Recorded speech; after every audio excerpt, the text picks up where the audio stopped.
Israeli বাহিনীর ৩৪টি বিমান হামলায় গত ২৪ ঘণ্টায় গাজায় আরও ৭১ ফিলিস্তিনি নিহত হয়েছে। এতে আহত হয়েছে বহু মানুষ। আশ্রয়কেন্দ্রে খাদ্য জল সংকটে মানবেতর দিন কাটাচ্ছে সর্বস্বহারা ফিলিস্তিনিরা। এদিকে দক্ষিণ কোরিয়ার অভিশংসিত প্রেসিডেন্ট ইউন সুক ইউলকে গ্রেপ্তার করতে তার বাসভবন ঘেরাও করেছে আইনশৃঙ্খলা বাহিনী।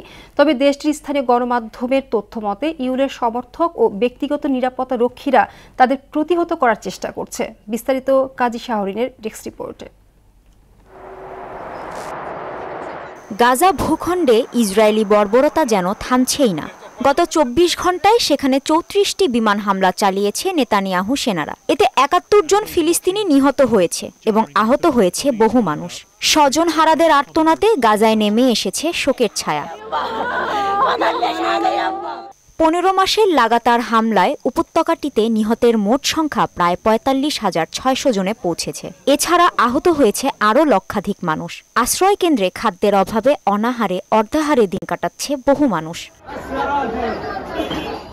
এদিকে দক্ষিণ কোরিয়ার অভিশংসিত প্রেসিডেন্ট ইউন সুক ইউলকে গ্রেফতার করতে তার বাসভবন ঘেরাও করেছে দেশটির আইন শৃঙ্খলা বাহিনী। তবে ইউলের সমর্থক ও ব্যক্তিগত নিরাপত্তা রক্ষী তা প্রতিহত করার চেষ্টা করছে বলে স্থানীয় গণমাধ্যমের খবরে জানা গেছে।